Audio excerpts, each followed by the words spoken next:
Hello everybody and welcome to week 8. Today I will be talking about my personality, how to handle people with different personalities in the workforce, and the diverse generational group and how that is becoming a problem or how is that becoming a solution to our workforce. So let's get started. So a little bit about me. Last week we did our personality assessment and I received my results and I got the ISTJ result, which stood for introvert, observant, tough-minded, and judging, which means planning, so planner. And as I discussed in my previous video, I think that these personality traits that the personality assessment and the results that were given to us are our default. These are our default personality traits. This is what the public will see in us if they don't have if we've never met. So if we've never met, you're probably gonna get a shy, soft-spoken individual. And if you know me, you're gonna get a very extroverted, like, hey, how are you? Like, friendly kind of hello, maybe inside jokes. I don't know. It just depends. So I like to think that I'm a borderline extrovert and I'm a borderline, oh, I did it again. I don't know what I do. I press these buttons. And a borderline introvert. So, like I said, these are our default effects, and our default effects. These are our default personalities. And when we're meeting new people, I think there's two paths that we can take. We can either, if we're comfortable in a situation, I think we'll be more open-minded, more friendly, especially if we have friends that we know or work friends or maybe even work colleagues that we get along with. Will be more open to getting to know other individuals.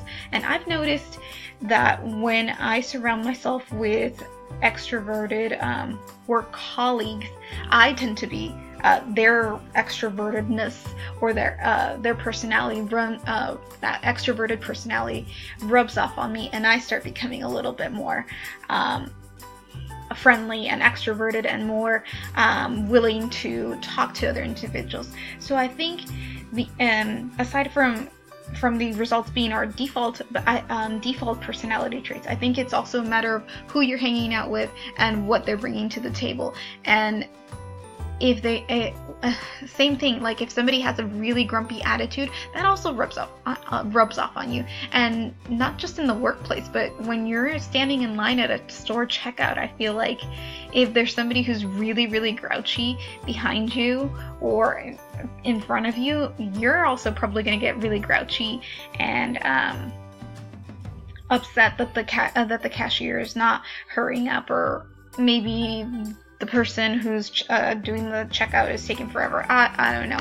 I think personalities tend to rub off on individuals. So I think it depends on the group that you're with. And I also think that if you're in an unfamiliar situation or in an unfamiliar environment, the personality traits from the personality assessment are gonna come off more.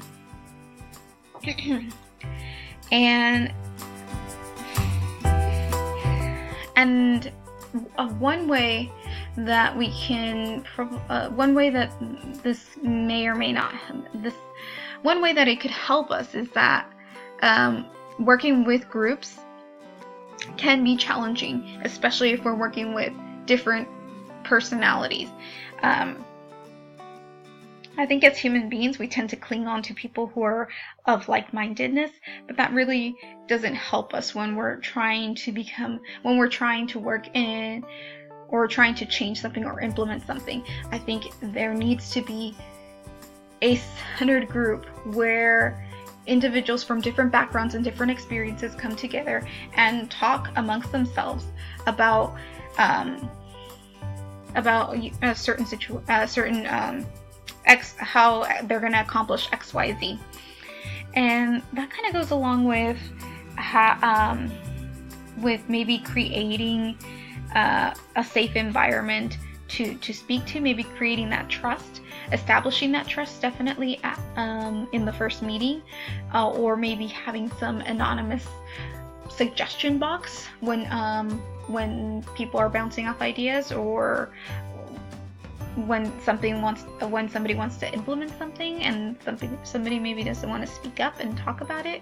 So I think that there are certain solutions that the workforce or directors or whoever's in charge can implement to create a environment where there's trust and there isn't any criticism for why somebody isn't speaking up. So that's my thought on the whole personality assessment and how to work with different personalities in the workforce. So the next thing that we're going to be talking about, or I'm going to be talking about, is the multi-generational workforce. The multi-generational workforce. Now, where do I start? I mean, I'll be honest. I talked about this in actually my workforce. We had a meeting about it. I think last year. Which, let me disclose something. I'm a millennial, so I was completely shocked when somebody was bringing up in our staff meeting, like, we need to have a meeting on how to work with millennials. And I just was like taken aback. I was like, what? What is going on here? What are the millennials doing to you? That's so, like, I don't know, astonishing. And I can understand from the perspective of the coordinator.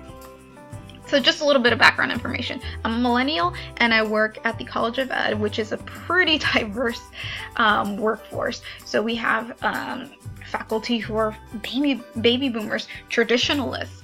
We have millennials in there. We have Generation X, Generation X. So we have all these convoluted individuals working in one whole setting.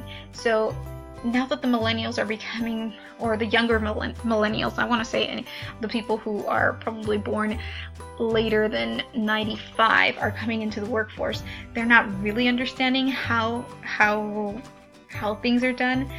And I don't know, I find it very hard to believe that they're not understanding proper work etiquette. And I understand maybe why we have so much media out there that's portraying certain images, and I guess maybe the millennials aren't feeling a sense of grandiose responsibility. But I think the biggest thing that I learned when I first started working was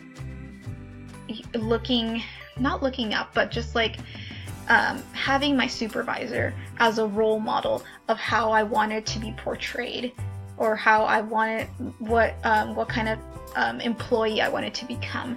So maybe it's up to the supervisor, the coordinator, or whoever's in charge, the supervisor, to set up these role model positions or role model standards to keep the newer generations aligned with whatever it is their work organization calls for. Personally, for the College of Education, it's a little business casual. It is education, so we are always looking to further individuals, and I understand that maybe there's a hyper energy from these millennials, because I'm very hyper in the morning, so I can see where people are coming from. But I think it's up to that supervisor to set these standards and to be frank with them, and because I know my supervisor was always on letting me know, okay, this is what you need to do. I'm going to tell you maybe twice how to do it, and you better know by the third time. So I think it's up to the supervisor to really set this role model standard, or this maybe set rules and regulations on how they should act. I know for my students that I supervise, I printed out a whole list of not a whole list, but just like a list of rules and regulations on how they should dress. And I do let them know when I'm interviewing them, like, what do I expect from them. I don't expect that they're wearing sandals, because there is heavy lifting once in a while in the office and I don't want them to get injured. Or, it could be as simple as, make sure that you greet everybody who comes in, or I myself make sure that I always peek my head to see who's coming into the office, so that the student, because the student is in the front, letting the student know to always be alert on who is coming in and making sure that they're giving the best impression of our office, because we're constantly having students in there, and even faculty. So we want to make sure that we're presenting ourselves in a professional and friendly way. So I think those are my views on it. And it's interesting to note that when I'm in these meetings, we can see the traditionalist taking notes on their notepad. We have maybe the Gen X and the millennials are taking notes on their computers. And then we have maybe traditionalists who kind of like to listen, even millennials or most generations, depending on the meeting. I think some people will just show up and try and listen. And I think it's very important for not only the supervisors to understand that they need to enforce rules and regulations into their workforce, but I think it's also up to the new employer, or in this case the millennial, to have the respect and the self-awareness to follow these rules. And those are kind of my thoughts on the whole situation. I would like to say that not all millennials, of course, are like this, but there is starting, I think, I do see the trend of parents calling in for their students because they got a bad grade, and I think it's like, oh my goodness, like, please, students, have a little bit of, and these are mostly undergrads, no one in the grad program, but it's like undergrads. I'm like so surprised, like, oh my goodness, like, you're in college, like, get your life together, I always want to say.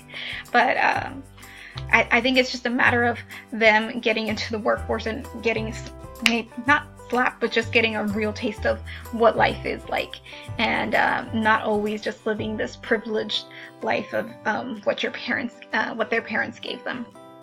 So, like I said, those are my final thoughts on it, and hopefully you enjoyed my presentation and wasn't too long-winded, and I will see you for the next presentation. Thank you so much, and have a wonderful rest of the day.